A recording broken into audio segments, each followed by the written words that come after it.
Survivor Now podcast. I was busy on the beach, like I was on Survivor. I don't believe anything you say on Survivor. I almost called. It's now time. I'm so excited. Oh no! I actually love you, but Oh, it's so wrong. I gotta go. I got something to do. Not as exciting as this. I'll tell you that right now, but.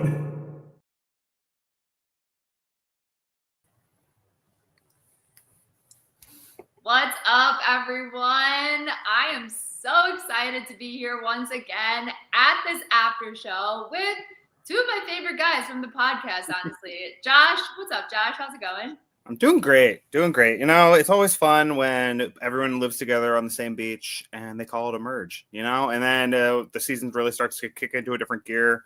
And I'm excited to be here to talk about it with you guys. This is one of my favorite weekly traditions. Honestly, it is a different energy when we get to the merge. I do agree with that. And then we got Bruce, or my other favorite guy. What's up? You guys both kind of match with your backwards hats, by the way. I did this, you know, for Josh. I saw him with the backwards hat. I'm like, yo, that's dope. I'm gonna do it. You know what? I want to apologize to everybody right now. I think that you're gonna get a little somber Bruce today because did not want to have the outcome that we got, but I will deal with it. And I'm very excited to start talking about this. And just like kind of the episode, let's see what happens.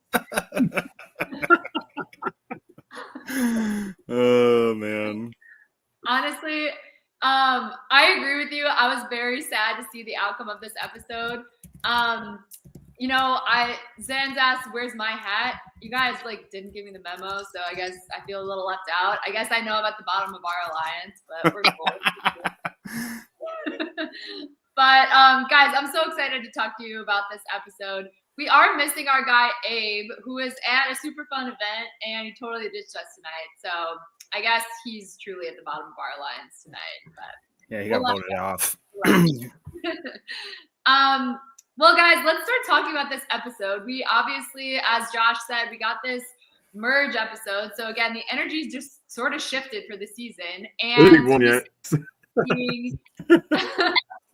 what was that? Okay, sorry. I thought I missed some sort of snarky comment. I'm sure I did, but it's okay.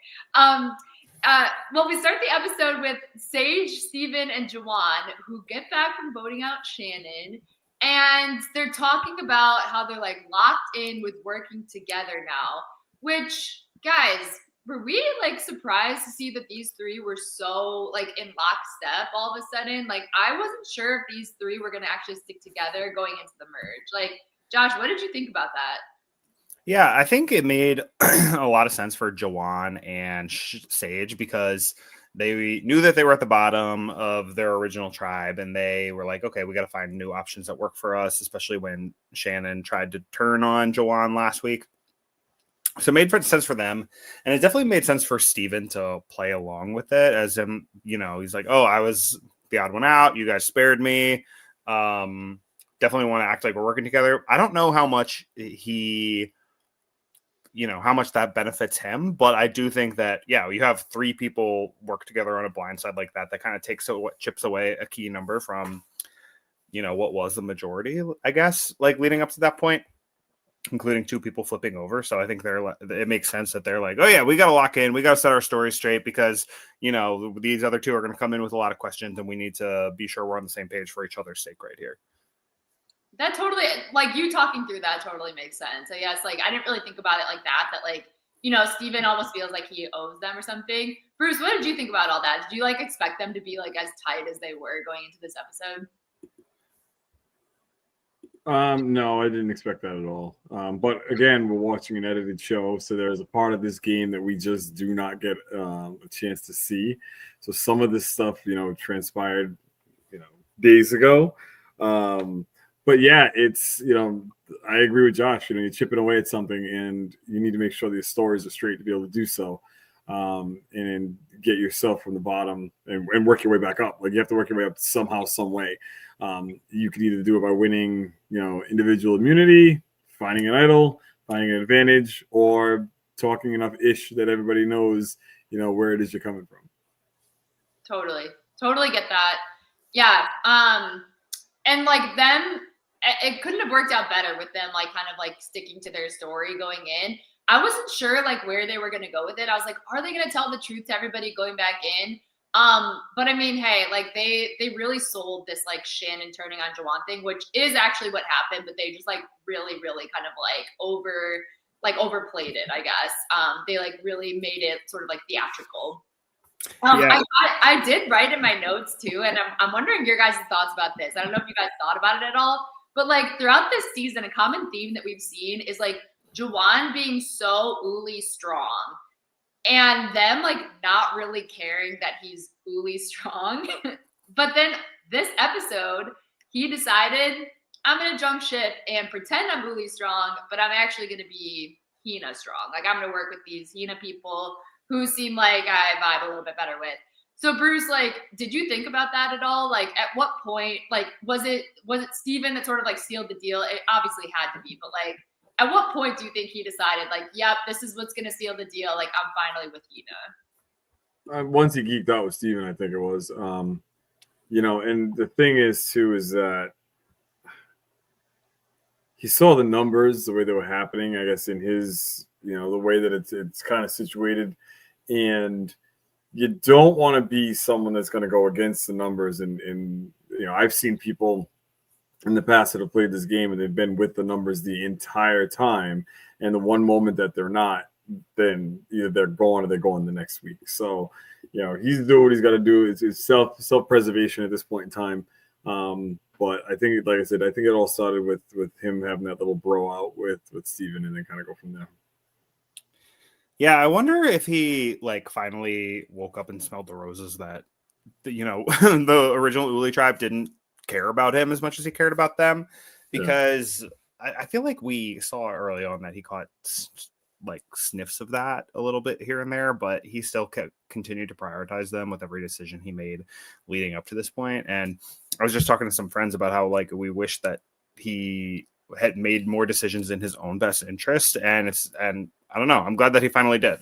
And I wonder if Shannon going against him was the thing that finally like made things like snap into place for him and realize like, oh wait, these people don't actually like me, they're not prioritizing me. And having Sage right there willing to go with him probably emboldened him a lot more to jump ship.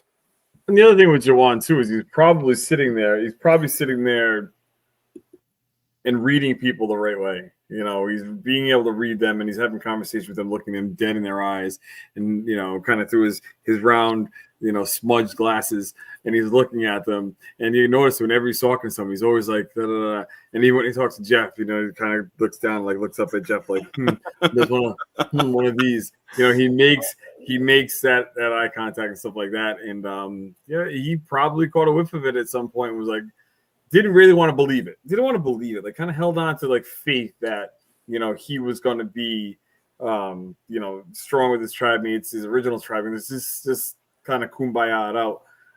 But when you catch wind of that and you're just like, you know what, hell with that. I'm not anything strong anymore. I'm just going to worry about myself. I'm going to find my way to go. It's unfortunate, I think, though, that it happened like this, because he, again, could very well be on the bottom rung of whatever group of people are now moving forward. So it's unfortunate, but he's going to at least help out numbers for someone. Yeah, totally. Yeah, I wonder too. I mean, I don't know if he was like really keen on this or if this was like more of a secondary thing, but I wonder if he like sort of picked up on like a difference between how he was interacting with Steven and even Sage versus like how he was interacting with like Savannah and Rizzo and Nate. And like, I wonder if he picked up on the fact that it was like more genuine with those people. Like, oh, like this is what a genuine like connection or like a alliance actually feels like. And those people are more just like kind of using me or playing me, or they're not really being real with me. So again, I don't know if that was really like a real thing for him, but I wonder if there was some level of like picking up on that too. What did he bond with Steven on again? What was that? Was it? Like Wasn't it like, oh, we're both nerds and we like dad jokes? Like that, yeah, that's what it was. Yeah. Listen, I think that because in looking back, Rizzo was more gravitating towards, it looked like towards Nate. And it's kind of tough to yeah, it's kind of tough to kind of see that, and then you're kind of sitting on the outs and looking at your tribe, and you're like, okay, so I want to talk to the girls as well, and wait a minute, no, they're kind of doing their own thing, and that is happening with Nate and Rizzo. So you're trying to find your way to fit in, and it didn't happen. Then all of a sudden, now you get to see Steven and Sage, and now that's where he feels more comfortable. So, and like I had said it, I just said it a couple of days ago. There's so many people that when they're playing the game, you have your tribe that's there. So you've heard the phrase, "You can't pick your family, you can pick your friends." When you go on Survivor, this is your family, your tribe that you have, and you try to kumbaya, and then there's not the ability to keep that going. And then what happens? You then bring another person in, and now, you gravitate more towards that person. So I've seen it happen firsthand. I think that's exactly what he went through. 100%. No, it happens every day in real life too. Sometimes to my benefit, sometimes not to my benefit. So I'm on that side of that. But anyway, I just thought that was interesting. But we obviously get the merge, and I mean, the boat gets there, we get to the challenge, and I know that we talked about this like last week on the after show, and like there was so much speculation about how there's no merge of Tori, like there's just like a straight up merge.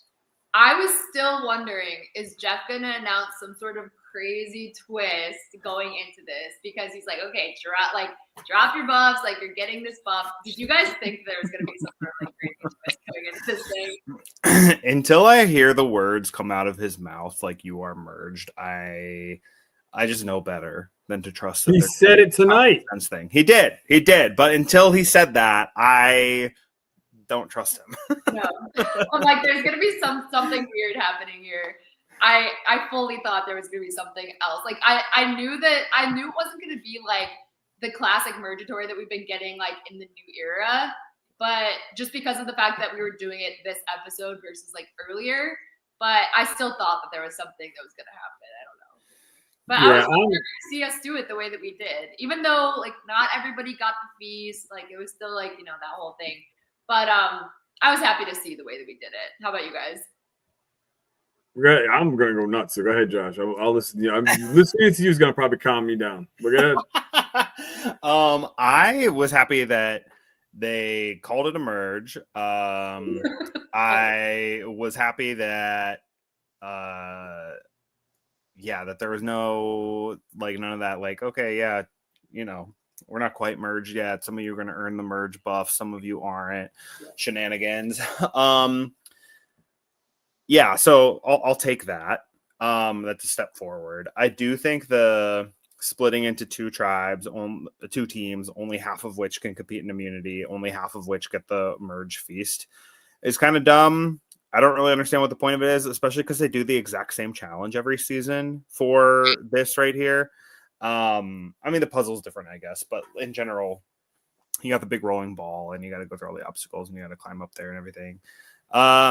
So that's the thing where it's like, okay, we really don't need to do this, but I will say it's an improvement format wise over like what we've gotten in seasons past, that only one person was immune. Everybody else was eligible to be voted for. They called it the merge. They didn't do the whole like, oh, you're not really there yet, like nonsense. They called it what it is for the most part. So I'll take it, I guess. Bruce, what are your thoughts? Yeah, let's hear it, Bruce. Production, let me ask you a question. Who pissed you off? Why is it it's that half of the people that have put their blood, sweat, and tears into this do not get the ability to eat food? Like, getting to the merge just means that now the money ticks a little bit different, okay? That's the only thing. Everybody went through the same exact thing prior to. If you got voted off prior to Abraham before the merge, if you get voted off before the merge, I got you. You don't get anything, but you're eating at Ponderosa. You're drinking. My nickname was Corona because I had so many Coronas on Ponderosa. There needs to be the ability for everyone to be able to eat. It's not. I'm not going with it. It's not fair, but inherently it sucks. Because you're sitting there, and I had it happen on my trip. Like, I ate. I was happy as a pig in crap. Like, I'm good. But they all sacrificed something. They've all gone nuts. They've all strategized. They've all done what they need to do to get to this point. Every single one of them. Get them to the friggin' meet, the merge. Do your thing. Let somebody get voted out right then and there. Just have your challenge. Somebody gets voted out. Go on. Goodbye. See you later. Because they're going to go to Ponderosa, get themselves something to eat, chill, cry a little bit in the shower, and then they're going to be okay. Everybody else should be able to eat. Why do we have to keep doing this? It doesn't make any sense. Up until the new era, this has happened. And it's not beneficial it's only beneficial to half of the people that are there. So now those half of people, they now have all this extra energy, all this extra whatever going on. Yeah, they might have IBS or something because they ate some cheese they weren't supposed to eat. Who gives a damn? So they're suffering that way. But they need to eat. Give them the ability to do that. It's a merge. They should all get the same benefit of the merge. Except for that one person that gets voted out because, yes, we've merged. Here's your buff. Woo-hoo, black buff. Yay! Life is good. Fine. Okay, here's your challenge for immunity. Go into it. Bye-bye, Nate, because you lost that way, fair and square. Because that's another thing, too. It's all enough to chance now. Because now you're someone that defines, she gets the advantage. That advantage is bullshit. Like, put her on a team, well, it's odd numbers, so it really wouldn't have freaking mattered. But if it was even numbers, put that person ahead. So give them a little bit more energy that way, whatever have you. Don't automatically say you got the merge. Like, what did you do different from anybody else other than finding something? We found a key in woods. Like, how do you get that massive advantage? That's a massive advantage. You should not be able to eat because you just sat there and found a key that opened the thing. And now, no shade on you, Sage. Like, I appreciate you. It's Sage, right? Sage, yeah. Yeah.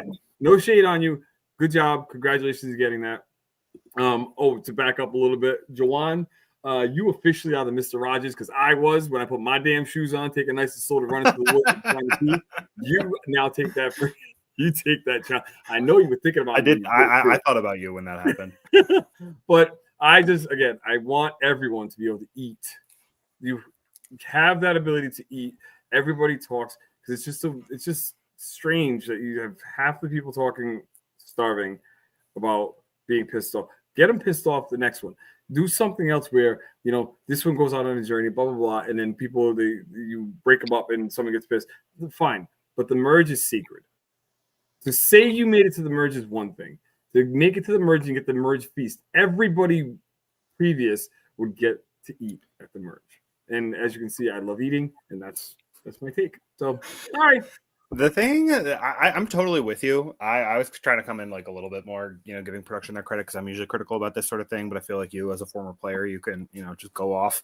But the thing that I really don't get about this is that it's not like they're giving them some like gourmet, like 5-course, steak dinner with caviar and whatever. Like they got charcuterie. Like how much, like who benefits from this? Who benefits from only half the people being able to eat at the merge feast? Because we even saw there, it was because it's a random group. I mean, it wasn't random, but like a schoolyard pick, like mixed group.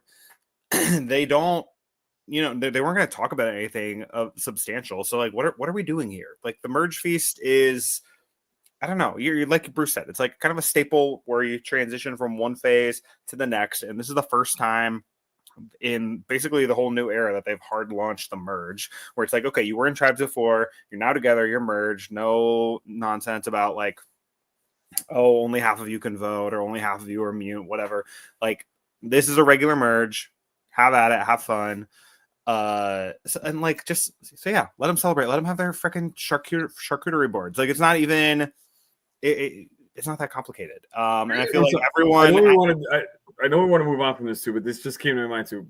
Listen, production. Come here. They want chicken. They want steak. Maybe some seafood. Definitely some grilled vegetables would be nice. A salad's good. Wine's perfect. Charcuterie board? This is how much money do they make throughout the course of the year? They buy the rights to songs that they can play during the season. You know what? Don't buy the rights to one of those songs. Let it go. Just have some independent person make it. And then now that $15,000 budget, because I remember when we sing a damn song, and if it happened to make it on the air, it was a $5,000 fine. Was it $5,000? Oh, $10,000 fine. So you know what? We don't sing anything. You don't put it on. You don't get fined. Don't get the rights to a song. Use that money and put it towards food for the contestants. The grilled cheese last week was bullshit. This week, a charcuterie board is ridiculous. Like, what are we doing? Like, Emily would love me to death. She had the charcuterie board, and she was in so much pain because your body goes from you're not supposed to have dairy. That's what I've been told. I know if I have dairy, whoa, stay out of my way. Come on. Salted meats and cheese. Like, what are we doing? And then you give him wine on top of that. Give him steak. Give him some pork sausages. I don't know. Or don't call it a feast. Yeah. Don't call it a feast. Call it your auntie's Saturday night hangout. Because that's what she's doing. Charcuterie boards and wine. Snack. Going back to what I think I'm with like Josh. I'm totally with your original point where like I'll take this. I would much prefer like original recipe merge because it's like I'm of the mindset of like if it's not broken, don't fix it. Like it was never broken. It was never a broken concept. You know what I mean? And like this is a weird thing. This is gonna be the weirdest comment I may have ever made on here, but like I like watching the players eat. Like that's like it's like I want to watch them like enjoy some food. And so it's like I want all the players to join up, chat, relax a little bit, and then get back to the game. And like that's the merge. And as you all said, it's like the turning point in the game. It's like this like rite of passage to get to the second half of the game.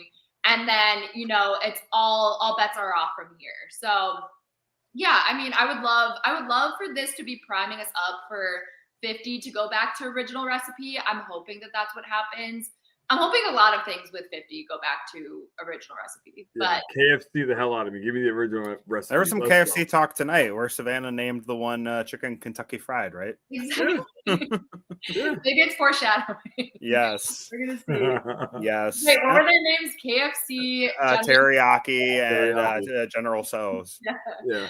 Oh my god, that was too good. Can anybody listen? All right, so at the charcuterie aunts, you know, Saturday night out. Sage, really? You just busting ass in front of everybody? Like, seriously, what are we doing? Definitely after they all ate, so they kind of fast forward and chopped it and whatever threw that in there. But listen, you remind you of this woman that I've known for many years. It just doesn't give a damn, and I'm just like, I wanted to call her up and be like, "Yo, you're on my television right now." Like, I'm like, Sage, not when we're sitting here at the table, girl. You can be outspoken, you can be gross, but like, save it for later. I don't know. There you go. This whole season, though, they're loving the grossness. Like, we saw Nicole throw up. We saw her spit water in somebody's face. We saw like. We've seen lots of like talk about bodily functions with Sage and others. Yeah. Two chickens' heads get the head cut off. So Yep. Yeah. What is this? It's like the season of weirdness. I don't know what's going on, but whatever. I guess it's something they're trying out. Yeah. Let's see. Where are we at? So okay, we got the merge. We kind of talked about the like the merge challenge, or like getting to the reward challenge. I don't even know what challenge we called it. Immunity challenge, I guess. I guess we didn't really talk about like the actual winning of immunity. So I guess let's go there. Did you guys clock anybody winning immunity? Like, did you think Sophie was going to win, or like, what did you think was going to happen? I wondered because she had the one confessional beforehand about how, I kind of want to win immunity because I think they're coming after me. So I was like, they wouldn't do that, would they? Just like set her up with like someone who we have heard from maybe like 6 times all season up to this point, being like, I need to win immunity, and then she does. I mean, she seems great. She seems fun. I'm happy for her. But yeah, they telegraphed that one a little bit. So that was my thought. But also at the same time, you know, I didn't really care too much because there was only 6 people competing in a fairly boring challenge. So you know, I'm cool with it. Have them standing on that board with holding the thing with somebody shooting like bottle rockets at them, or warm a candle or something like that. Like, I need some energy from that. Do it out in the water. Like, I don't know. Like, that's like we're getting to a point where we're recycling shit. Like, and I understand it and I appreciate it, but you know, because these people have not gone through it before. But we as the viewer, we're looking at it like, we've seen this before. How you're now wasting time. You're wasting time. Merge them all together. Give them merge them together, have them do the entire thing on their sides, whatever. Put out more of those, have them all stand up and hold it, whatever. I'm surprised they didn't have to put it together themselves, and because we've done that a million times. It's like there are so many smart people in production that probably have these amazing ideas, and they're like, you know what? That's a good idea. We're going to table that for season 57, and then they're like, we're just going to go harken back to 35. We're going to do the same thing we did on 35. Like. Just give the contestants more. They want, they changed the puzzles up. I got you. Those are different, but kind of the same. Because when we did it on 45, we did almost the same exact thing. We just climbed a net. We had to go over the ball. We did that, but we had to climb up a net at one point in time and do a puzzle again. So, but it's like when these things happen, it's like we need more. I want more from it. I want more from production because I want these people to be challenged a little bit more. And I know it's tough. I know it's a hot season out there, and I know that they're going through a lot. And they just did that complete thing. That's another thing too. Think about that.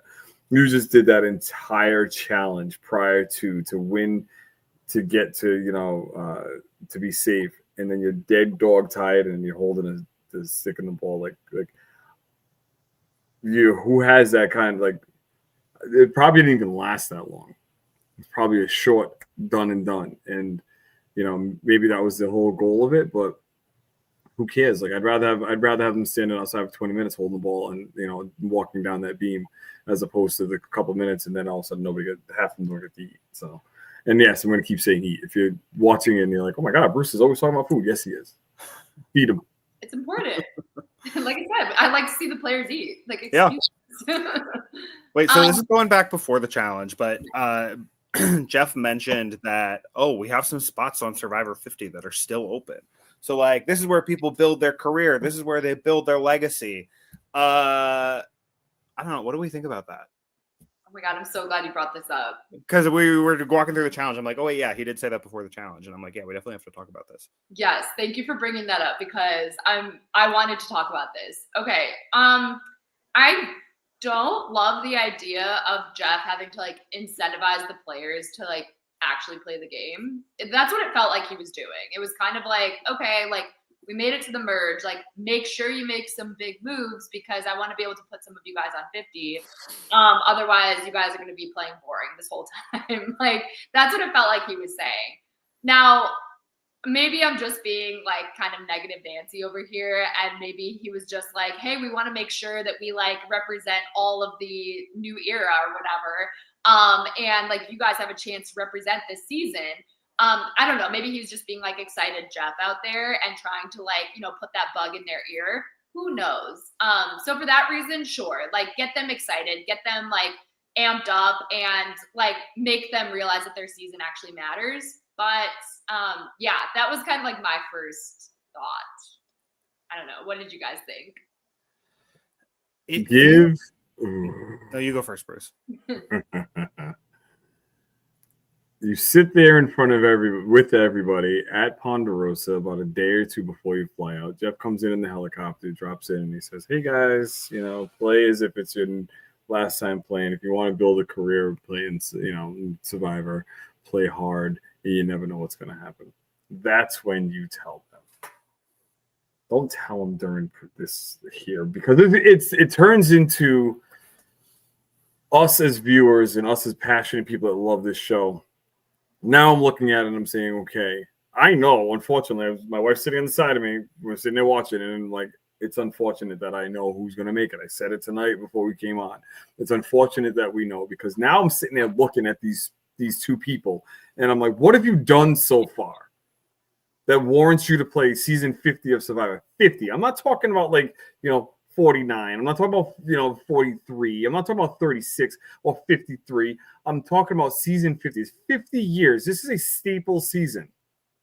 What have you done being on my television for the last couple of weeks that has given you the right to be able to do that other than narrate and be a good narrator? You're a very good narrator.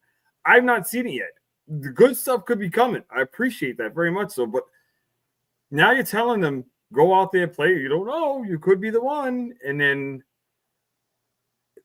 now we have this upper expectation of this. And now we're going to look at it. And they don't match our expectations as passionate Survivor fans. Then we're going to be like, yo, why are they there? We're already questioning people that are on there right now that shouldn't be there, in my mind. And the people that I've spoken to, why is that person there? I don't know. Why is that person there? I don't know. Would you rather see this person? Yes. There's like 75 different other people you can think of that would make a very good fit for season 50 that are deserving of it. Not to say that the people aren't deserving of it, but that we would rather like to see on the television. So for them to go out there and say that, I think it's a little bit of a snafu. But that conversation should have been had, at the beginning of taping, because at the beginning of taping, they still didn't know who was going to be completely on season 50 yet. They didn't know at that point in time. Yeah. I'm sure that he did have that conversation with them beforehand, but I don't know, for him to say that during the challenge, during Tribal Council as well, and for that to make the episode, I mean, they've never done that before. Like, oh, hey, we have this big all-star season coming up. You want to earn your spot. And I don't know. I don't really like that. I don't like that the people are thinking about, their legacy and trying to, I don't know, like playing for a second season and just trying to be like this big character and not just like play the game that's in front of you and do what you can right there. Because a lot of people, you look at, a number of people who have become Survivor legends, and like their first seasons were either not that memorable or like good, but really it's just like the culmination of things that make them like these huge legends. So I don't know. I don't really like that people are coming. You're incentivizing people to come in and try way too hard to make this huge splash in something that has been going on for 25 years. And at the same time, like, I feel like this isn't setting them up for success, because they, like, no one, with all due respect to the two people from 49 who are chosen for 50, most people are not going to want to see that because we just saw them right now, but also like when the cast was announced, we didn't even know who they were yet. And if it were a new era All-Star season, like I get it, but like that would happen. You're always going to have someone from the most recent season. So we saw that in the first All-Stars. We saw that in, Micronesia and Karamo and like all these times, like I get it. But for this like landmark season over 50 years where they were going way back, getting some really deep cuts of people who have come out and said like, oh yeah, I was contacted. I said, yes, I went through the whole thing and then got cut. Over two people that we hadn't even met yet when they made the decision. I just feel like, I don't know, that they're not setting I mean, it's disappointing to us, but also, it's putting these people in a position where it's like, well, yeah, I mean, who's going to be rooting for that? You can't turn around and tell me that some of the people that made it through all the way through the whole casting process for 50, you can't tell me that they did something that was so egregious that they couldn't be on the show. There's no way. There's no way in hell. There's no way. It's like, it doesn't make any sense. The recency bias, that is what it is. Like we know this, but you have enough of it. You have enough of it. You had what, two people from 46? No, 47. You got three people from 46, three people from 48. And then 2 from 45. Yeah, you got 11 from 45 through 49. 11 out of 24. Like that. That's insane. That's insane. And no shade to a single one of them. Like all of them are people who like would make sense as all-stars a lot of the time. So, and I'm not even saying any single one of them doesn't deserve to be on 50, but all of them. You're talking about all of the people from 45 to 49. Like, yeah, they're all good players. All good players, all good returning choices. But like all have of them on season 49 of Survivor and All-Star season, then go right to 50. It's like the ultimate season. Out of 25 years to have 11 players in the new era, just in my opinion, doesn't like represent Survivor well enough. No. I think that to like your original point of having like these two players from season 49, not only from season 49, but after this whole comment from Jeff, this is to say that these two players from 49 are coming into a legacy season after making like theoretically a big move in a matter of like 13 days. So they're making their legacy in a span of 13 days and coming onto a legacy season. To me, that's just not enough. And I just think that like the idea in the new era, no shade at the new era. Like I'm enjoying it. I think that it's definitely a lot of fun. But I definitely think that a lot of like the big name players in the new era are making their big names because of like one big move. And to me, that's just like a different legacy than like what is being left by or what has been left by like some of the old school Survivor players, which is more of like a consistent, like level-headed game, more well-rounded game in my opinion. So I guess that's what I'll say on that. Now, obviously, we haven't seen like their full game yet, so maybe we'll be pleasantly surprised. Who knows? I hope so.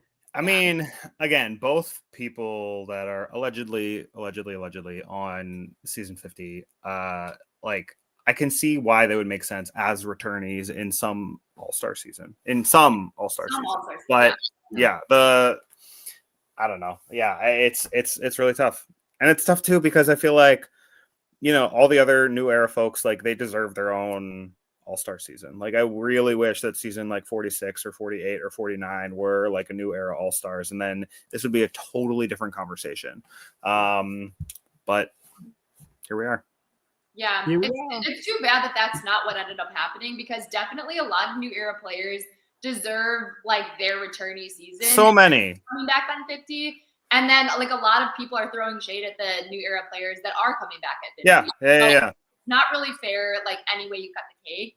And like I'm really in no position to like judge any aspect of it, but obviously I have my opinions being a fan and like we all do being about like members of this podcast. But I don't know, like we'll see. I'm sure we're all gonna enjoy 50. I hope that they do another new, like not new era. I hope they do another returnee season, which I guess that's in the talks. It's been they've got to. Yeah, it's been heavily rumored. Like I guess like 52, 53, something like that is supposed to be like a returnee season. Who knows? I don't know if I'm like totally like spreading misinformation here, but we'll see. No, I mean this is the longest stretch easily that we've ever had without a returning player season. And the thing is, like, I came back and I played it in technically like returning player, whatever. I don't agree with that myself personally, but I'll just roll with whatever. But like someone like Caleb, I would have loved to see Caleb on a 49. This is a returning player season. Yeah. And that's because he was on mine. And then you get Jonathan come back. You have Omar come back. Like, what are we doing? Like, the classic dude that I would love to see come back for 50 would be Omar. Yeah. And, incentivize them. Yeah. What does it say? I mean, thank you very much. But the fact of the matter is, like who said it? Christina said it today. Oh, to solidify yourself in the Mount Rushmore of. How did the Mount Rushmore people get there? Because we have returning season players. Yep. Like for 50, like 50, the criteria should have been you played twice. We've seen you, we've fallen in love with you, or we've fallen to hate you. Yeah. One or the other. Like, and I've not met this woman. I know that she's she's probably an amazing human being. I've not had a chance to talk to her yet. I'm not throwing shade at her at all. But Sari, this is her 6th time playing some form of Survivor. Come on, man. Like, there's got to be someone, like I said, Caleb. Put Caleb, Mama C. Put Mama C in there. Mama C. Right? Like, she's from Jersey. She's got all sorts of attitudes. Like, she's good TV. Yeah. Why we reset like Ozzy? I've never met Ozzy. I don't know if I'll ever meet Ozzy. If I do, hopefully I do. And I love him for the human that he is. The person I saw on television, whatever. Like, they swap out Ozzy for Caleb. Caleb's got that charisma, and he's got that dog in him. Like, why not do that? And then people like this. But again, the people that are on the Mount Rushmore have played the game more than twice. That's true. And most of them, like, you have either won twice or like made multiple finals or made multiple like really deep runs. Yeah. But I don't know. That's how legacies get made, and part of that happens because there was more frequent. I mean, they did go a little overboard during a certain point, but I don't know. They're like they started out by like season 8 returning player season. 8 seasons later, they had another returning player season. Then they had, season 20 was a big like legacy 10-year anniversary. But then they did but roughly they would do it every 5 seasons or so for a while, either do like half or whole.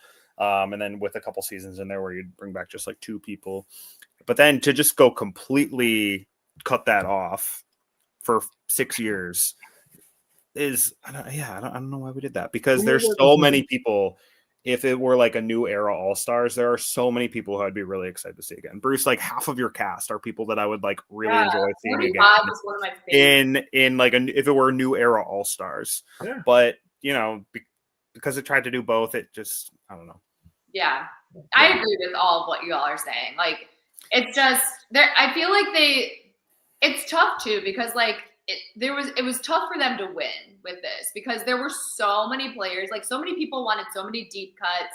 There were a lot of there were a lot of people that didn't want players that had played more than once. There were a lot of people that only wanted players that had played like more than once. Like a lot of people only wanted, your Boston Robs, your Sandra, like whatever. Like people wanted to see like the big names really come back. And some people really only know the new era. Like Survivor really kind of like had a renaissance like after COVID. So like that was probably a big reason why the new era was so heavily represented. So it's just really tough. So I guess I do feel for them a little bit. Being like an old school Survivor girly myself, I was really bummed to not see really hardly any representation from like a certain era of Survivor. I think we got none from like 20 through 30. None who debuted in the 20s, yeah. But that's the thing too. Like we sit here and we want to listen to vinyl records and all that other stuff. We want to, have the throwback things. We want the bell bottoms and all this other stuff. We want all that stuff from old school, but we don't want the old school Survivor. Like why not? Because because back then could it be that if we watch one of their seasons and they say stuff that we don't agree with nowadays, so now we want to not have them on television? Like it's. You know what I'm saying? There's so many little things that you can sit there and say, like, this is the reason why, this is the reason why. It's just, it could very well be, CBS wants a certain thing, production wants a certain thing, and then what they want is what they're getting from this newer era seasons of Survivor. That's why so many are here. And then the older seasons are like people that weren't, I don't think that they were that controversial players, if you will, except for like Ozzy. He was controversial. I can't think of anybody else that was like really someone that was like, oh, did he do that? Did he say what? Did she say that? Did she say what? Like, I can't think of anyone that was kind of that way, So it's probably helping them to make the decision to say, okay, we're willing to go with this one because we kind of have an idea of their track record. But herein lies the problem, is that once you get older, you tend not to give 2 shits about what you say. So now you hopefully get some people that are going to be out there that are going to, they'll be in the mix, and you're expecting one thing from them, but they completely change up because their lives have changed. They have kids, they have adult responsibilities, whatever have you. So it is going to be interesting. What's the average age, by the way? Do we know, just kind of offhand, what the average age is? That's a good question. Given that most of them are from the new era, Rizzo's the youngest at like what, 25, 26? 25. Oldest D's is like 28 or something. I think she's 30. I'd say average age is probably like 35 or so. Yeah, because I think the youngest of all the people pre-40, the youngest would probably be Angelina. But even Angelina's probably she's like 35. she's probably like probably now you gotta look this up. But the Research department. Yeah, I feel like a lot of these people are in their like early 40s, maybe. Oh, Angelina's 36. Okay. Yeah, that's awesome. I think Coach is the oldest. Is that right? Sari is in her 50s. Coach is in his 50s. Colby, I think, is 50 now. That's so crazy. But yeah, like Jenna is late 40s. Steph is late 40s. Steph I think is actually only 45. Yeah, Aubrey's right around 40. Christian is probably like early 40s. Rick Devens is like probably like late 30s. So yeah, probably somewhere in that like 35 to 40 range, I feel like is the average age. Because even the new era folks, you got Joe who's in his 40s, Kyle's around 30, Camilla's around 30, Dee's late 20s, Emily's probably like early 30s. Yeah.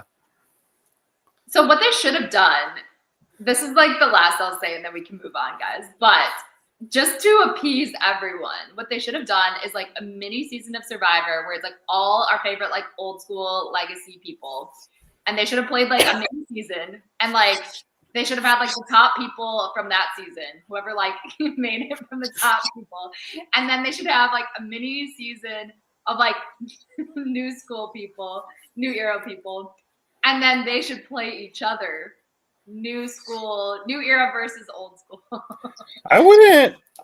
If that were separated over like multiple seasons, I don't think I would hate that. It would actually be very interesting. Yeah. And if I you mean, want I to was just shaking my head because Jeremy Collins is literally talking like he's because you said a mini season, and I'm thinking of Australian Survivor and all the shit that's going on with that.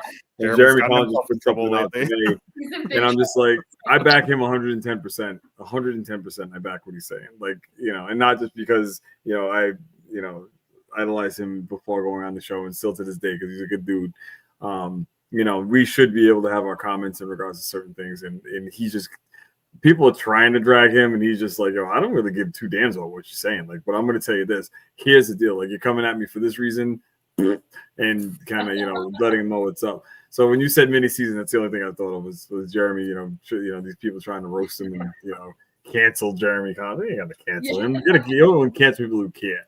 Yeah, and someone's going to go back and say, "Oh, I'm so sorry for what I said." He didn't say anything wrong. He just said Australian Survivor wasn't. It's different. It's different. 16 days. It is less days. He was right. Yeah.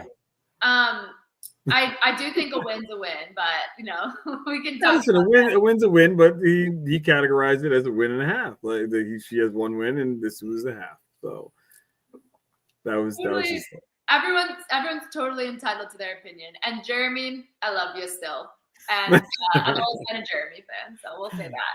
Yeah. And I've always been a Parvati fan. I just love everyone, okay? But wow, that was a fun combo. Thanks, guys.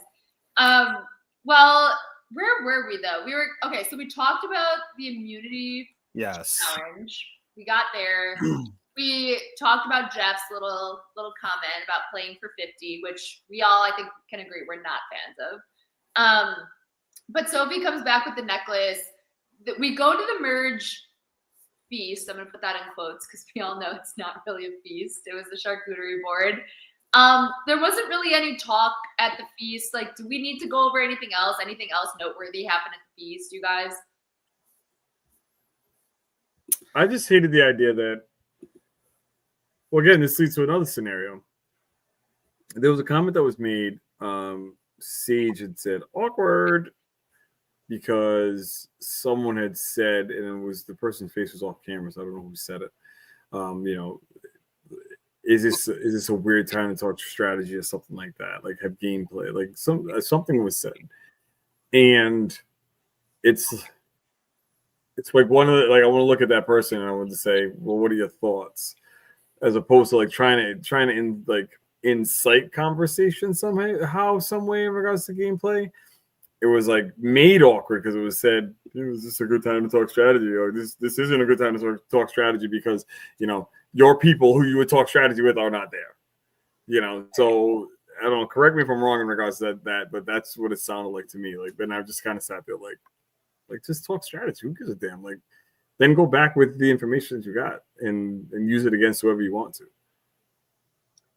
That was a little weird. I think I know what you're saying, and I was also kind of like, I don't know if this is what you're saying, Bruce, but like in my mind, I was kind of like, okay, so like she's saying it's awkward because you don't want to talk strategy, so that means like you don't want to work with anybody that's sitting right here. So like, should I be concerned? Like, am I targeting then Sage that's sitting right over there? Like, I don't know. Josh, what do you think about that? I mean, I think you're only going to be so real, and everybody knows that. So you could pretend to throw some names out there. it's different than how it was in some of the new era seasons where like those people were safe and then the other ones back at camp weren't, and then you could have more of an open talk because that kind of dictated things. But yeah, I don't know. I think because only half the people are there, you don't want to say anything that's going to like get you in trouble later, and then you also don't want to say anything maybe if your allies back at camp and you haven't gotten a chance to talk to them yet. So I get it. It was a little boring and uneventful, but I don't really blame the players for that. Yeah, I get that. I also kind of agree. And like, I guess like at that point, it's kind of like, okay, like we could either talk strategy or we could all just like wait to get back to camp and like just like enjoy our food. So like it also could be taken like that. So I guess that's almost like how they were doing it, or they all just knew that they all just like were working together and they all just like called it a day.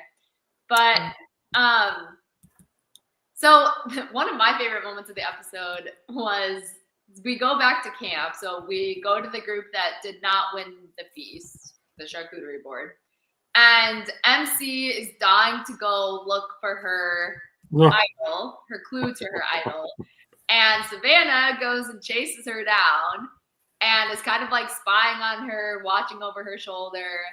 Bruce, what are your thoughts on this whole situation? Would you have played the same way that Savannah played? Did somebody play this incorrectly? Like, what do you think about all this?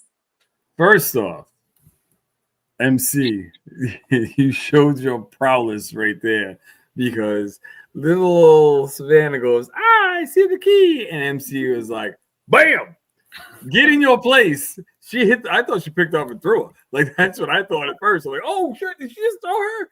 But no, and then she grabbed it, wow, good try. And then she's taking the keys. Like, what you gotta kind of think. I understand, Savannah's squirrely, like you get in there, kind of get in the mix. But MC was like she wasn't having it, and then inherently she's trying to open up those the keys and stuff like that. You hear that? Yeah. Wait, whose was that? Wouldn't be. Was it Josh? Might have been Josh. What was it? I don't know. A little feedback. But anyway, so MC, like it was like a Rome situation a little bit where Savannah was sitting there just watching, and then she was talking to her, trying to figure out like what's gonna make the most sense, like, and having a conversation with MC, and MC's like, I don't really want to talk to you right now, but because Savannah was like, can you look at me when I talk to you? And she's just like, what? Like, I'm trying to do something. I'm trying to get keep my life going here. A little technical difficulty going on right now. I know, little technical stuff. No, Bruce, it might be Josh's mic. I'm not sure. I don't know what it is. I just muted myself. I don't hear anything. It's gone now. Yeah. Okay. There's just some feedback? It was a little bit of feedback, yeah. Oh, okay. That's why I'm so curious. Like, I don't want to get one of those mics because I don't know if it's the mics are malfunctioning. There's never been an sound like issue. C-3PO talking to everybody. Sorry for the interruption, everyone. Bruce, did you have anything to add though? That was I like where you're going with that. No, but it's one of I think that it was handled in a way, the only way that it could be handled. So now it was an awkward situation. Savannah had to pick herself up and dust herself off because she got body slammed to the ground. But then Savannah's like, yeah, I'm willing to work with you. I'm not going to say anything to anybody. And if MC believed that, then MC would have been absolutely bonkers. But MC did say something. I'm not going to be the person that goes home with an idol in her pocket. Like, she's going to use it. So I fully anticipated her using it. But she protected herself at least one more day in the game. For sure. I mean, and this is getting a little bit ahead then. I mean, that whole entire scene was like very funny to me. I love like an awkward interaction, and the whole like body slam thing was too funny. And Savannah babysitting MC, this is like a really random throwback, but I really love, this is like not a very popular season, but season 26, I never know how to say it, Caramoan, yeah. Where Andrea goes and is like spying on Malcolm. She's like kind of like just like the little sister, like waiting for him to find an idol. And she's like, I'm just gonna sit here and watch you. I've got nothing else to do. That was like one of my favorite moments. Except the difference here is that Malcolm, I remember watching that and being like, Malcolm, bro, like, who cares? Like, you're on the bottom. You need the idol. Who cares if she Yeah. knows? And he didn't do it. So MC, good for her. She still went through with it, even though Savannah was right there. She was like, whatever. I'll have this public idol. At the very least, it will guarantee me safety tonight. So here we go. Sure. So let me ask you a question about the knowledge is power. So why not play that? You know where the idols are, take them away from someone, and that shakes things up. Like if Rizzo's name is on the chopping block at this point in time, kind of to flush an idol, well, technically take it, use it, and then now you got that idol out of there. Then MC's going to play hers, and now all idols are gone. So it's just kind of all advantages are going at that point in time, right? Because I don't think anybody. No, who else has one? I think it's just the three of them. Yeah, it's MC and Rizzo had one, and then Sophie B had the knowledge is power. Wait, I kind of. Sorry, go ahead. No, you go ahead first. And then, I was gonna say I get why she didn't use it, because I think that is such a huge move and such a big swing that wasn't really necessary, because she still knows where things are. She thinks she's voting with the majority, so she doesn't think she needs it tonight. And she also knows that the votes are not going her way or MC's way, so it's not like, oh, let's throw this on MC and then take her idol. So I think it makes sense for Sophie B to. I don't know if I buy the whole like Soph and Sophie thing. Like I don't know, that doesn't really work for me yet. So I've doing Sophie B, Sophie S, yellow Sophie, blue Sophie, Sophie with an I, Sophie with an E, whatever. That works better. But anyway, for Sophie with an I, like it makes sense for her to sit on that for now, because all of a sudden, if she plays that knowledge of power, everybody is looking at her, when right now nobody's looking at her. So I get the move. Yeah, I was wondering if she was going to use it. I don't know. My question is like, do you guys think that they were totally blindsided by Nate? Because my thought was like, if she wanted to tonight, because like they did know about MC's idol, so like if they had any inkling that Nate was going home, what she could have done, since they already had Rizzo's idol, which was like their alliance's idol, like it's not just Rizzo's technically. So for Sophie, blue Sophie, whatever we want to call her, she could have taken MC's idol, given it to Nate, and then they still have Rizzo's idol. So I really think like there's not much she could have done with the knowledge is power advantage, unless I understand what Bruce was saying earlier, which I think, if I understand what you're saying correctly, you were saying that she should have like taken Rizzo's idol and had it so that MC would play her idol, and then they would flush the idol. Is that what you're saying? Yeah, they would get rid of hers, but I'm trying to remember. I don't think that she was in the brigade that kind of had Rizzo come out of her mouth. But then she would have like burned Well. trust with Rizzo and Savannah for like taking his idol, and then also drawn all the attention from the other side too. So I feel like she like kind of torpedoes her position if she does that. Or like I feel like if she would have done that, like she would have had to have told Rizzo that she was going to do that just for show, so that she could like show the other side that like they were against, like, oh, she has this advantage, like now she has this idol. I don't know, like just, you know what I'm saying? Like, yeah, Josh, you said it too, that her name wasn't on chopping block, so it would have been too early to touch that. I'm just trying to find a way to keep Nate in the game. Yeah, I think it should have been like they found out from the inside Rizzo wasn't playing his idol. They should have just gone for it. And then like Jawan, he also knew where their votes were going. So it's not like, so it's like, I think you can go for Rizzo and then he plays his idol. Like you have your backup MC. Okay, you play your idol. And then, and just throw like one vote on Nate or Savannah or whatever. Like, I think they should have gone for Rizzo. That's what, I knew that wasn't going to happen, but I really was hoping that that's what they did. Because I really like Nate too, and I wanted to see him stick around, and that's a bummer away for him to go. Yeah. I was hoping that Sophie would have taken MC's idol and that they would have just voted out MC, being like more of a power player. I don't know. Like, Yeah, I or was- that, like, she would have, like, Sophie would have taken MC's idol, used it on the person that they thought were that Hina was going to vote for, and then voted out MC. Not that Yeah, I want to see MC go, but I think that would have just been like a fun little thing. Yes. I mean, you remember we talked about this last week where Tori, you asked us like, who do you think is getting voted off? Mhm. And I said Nate is going because I thought this was going to happen, where that the OG Red was going to take a hit and it was going to be him. But I think it was Bruce who said that MC was going to go, and I was kind of worried that we might see that happen because you know, she's been a fun character to watch, and she, you know, this is her first time going to tribal council, so it would have been a shame for her to leave the very first time. Exactly. So I was a She has little no nervous that immunity. might happen because, you know, thinking of that conversation where, you know, one of us called Nate, the other called MC. So Yeah. Glad I to think be that right. if MC doesn't win immunity, she's going next week. Steven is he's affectionately going to be. Speaking of this, little foreshadowing. He is the I think going to be the Jake of the season. Steven, Huh. that's Because a there's good. always going to be votes thrown at him. I Always have going to be not votes thought thrown at about him. that. And that with that being the case, other people are going to catch shrapnel. So they're going to say, okay, we want MC out next week because she didn't tell us about having this disadvantage. She body slammed Savannah.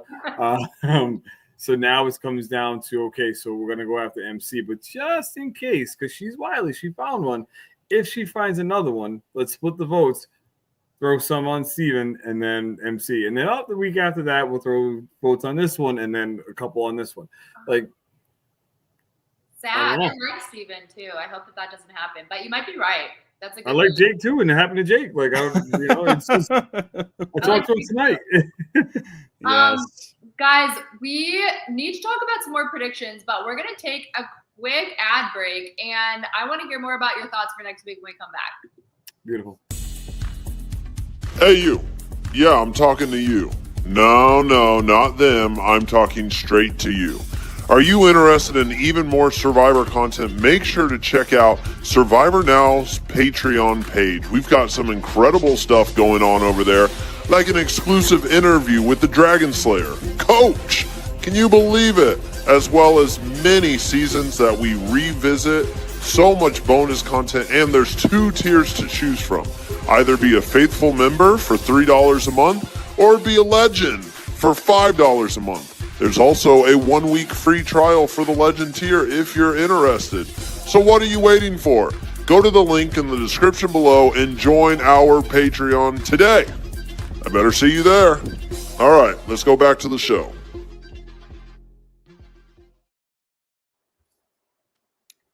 All right. Well, we need to talk about next week because I do think that things are heating up. I'm excited to see more from this merge. And so we obviously saw Nate go. By the way, we didn't talk enough about how, like, this is a very quiet episode from Nate. Like, I needed more from Nate this episode. Yep. We talked a little bit, like, before our stream started. But yeah, RIP Nate. He was a good dude. He was a good one. I didn't participate in the draft with you guys this year, but it wasn't like 3 other ones with friends, and I think I picked him in all 3 of my other drafts.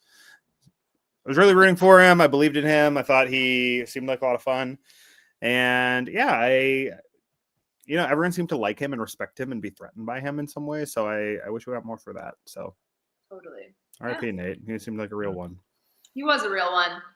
I'm excited that he's on the jury, though. I'm glad he made it this far. For sure.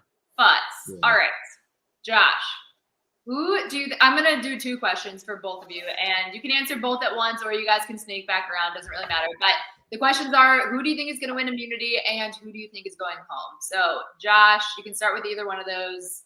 What do you think? Okay, I called MC winning immunity last week. She did not participate this week, so that was a bummer. She will participate next week unless I do some sort of like rice negotiation nonsense, but I'm pretty sure she's going to be competing. So I'm going to go with MC this time. All right, I think that's a fair assessment. She's a challenge beast Yeah. and good at a lot, like not only like the physical aspect, but it seems like she's like smart enough to be good at like puzzles and stuff. I think and she also can do like, she seems like she's good at both like strength and like balance related things, and especially if it's one of those like strength to body weight type challenges, I see her like being like really tough to beat. Absolutely. Yeah, totally fair. Bruce, what do you think? Immunity. I think immunity next week is gonna go to. I think it's gonna go to Savannah. Dang. Okay. think- I like that pick. The reason being is that just kind of taking a look for me personally, taking a look at like where she falls in the pecking order of everything. She's high level mid, if you will. There's one or two above, but she's got to do something to get the eye of everyone because she's on 50. You know what I mean? So I think she's gonna get it before Riz gets it, and then Riz gets it once, and then she might get into the second one because he talks her up. He talks a lot and narrates a lot more than she does. She gets hers. Don't get me wrong. But his confessionals seem to me to be a little bit longer. And if I hear Jawan say that's fire one more time, I'm gonna throw something on the television. they literally audibled out everything, all the birds, the ocean, this, that, and the other. And I love you, kid. I really do. I have lots of respect for you. But it's like that's fire. Like, was he the one who's the one who said when it got down to just Sophie and Steven and the immunity challenge where they're like, oh, this is gonna be cinema. Like, was he the one who said that, or did Rizzo say that? I think it was either him or Rizzo, but I think it was Juwan. I just I'm like, are you kidding me? Like, this is the most boring challenge that we see some iteration of this like 4 times every season. Like, happy for Sophie, really happy she won, but like not really. No, got to raise our standards here a little bit, my guy. Yeah. No, as far as who I think is going home, I think it might be Sophie. Sophie, yellow Sophie? Yes, yellow Sophie. I was about to have a heart attack. I thought you were going to vote out my girl.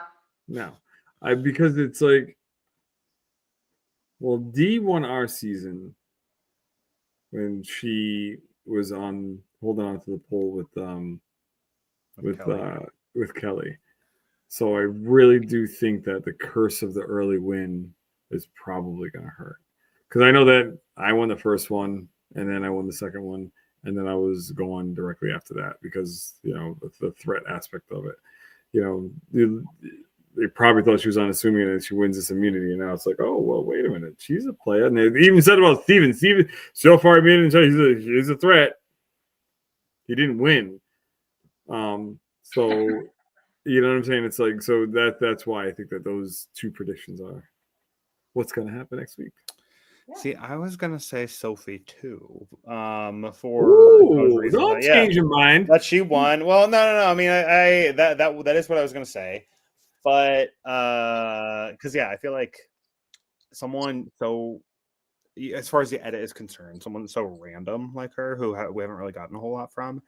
I'd have a hard time seeing be like the merge boot, like first member of the jury, in a season like this. Like I thought it'd be someone who there would be at least who they laid the tracks for at least a little bit more. Yeah. So I don't. So, but I think for the second member of the jury, I could see it being someone who's gotten a little bit more subtle of an edit. So since you called Sophie, I'll let you have that. I'll say Christina. I was just listening when you were saying that subtle, and I don't want it to, for the record, I don't want it to be Sophie or Christina. Like I want both of them to stick around longer. But I think it is going to swing back towards someone from the original yellow side. I think either like, these players are going to like get antsy, be feeling like they need to make a big move, or Rizzo and Savannah are going to do some idol, and Sophie with her knowledge is power. They're going to do some sort of like advantage shenanigans. So one of those things, I do not see Rizzo, Savannah, or Sophie with an eye going home next week. I think it's going to swing back to the other side. And I think it probably is going to be someone who's been a little bit more understated of a presence so far. So since Bruce called Sophie, I'm going to call Christina, but I hope I'm wrong. So I like those options. I was kind of leaning Christina when you started to say your answer, Josh. I'm going to say somebody different just to be different, but I got to think a little bit. So I'm going to say my immunity person first. So I'm going to say Rizzo wins immunity. I think that Rizzo can like kind of lock in pretty well. I don't know. He's pretty good at like staying focused, like more so than you would think. Like when he was doing that like maze puzzle thing, I don't know. He's very good at like staying calm when a lot of other people sort of like lose their cool a little bit or start to get a little frantic. Was he the first one out? I think He was the first one out tonight. Wait, you said what? He was the first one out of the challenge tonight. Well, that's true.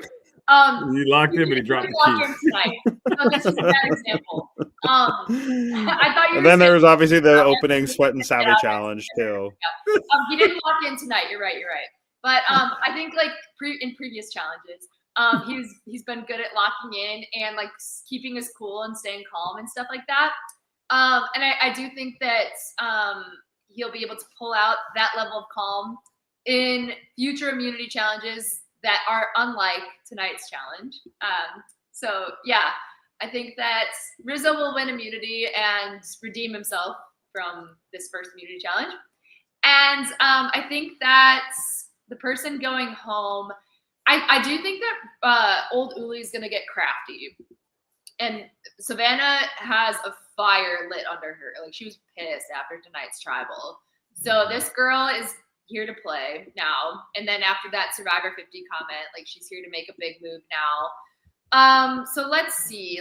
They already took a swing at Steven. I don't think it's going to be him on the chopping block again. I'm gonna actually say MC. I'm gonna say MC because I think that they're gonna get like a little feud going between her and Savannah.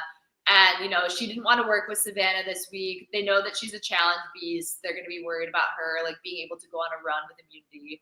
And they're going to want to get her out before that's able to happen. That's what I'll say.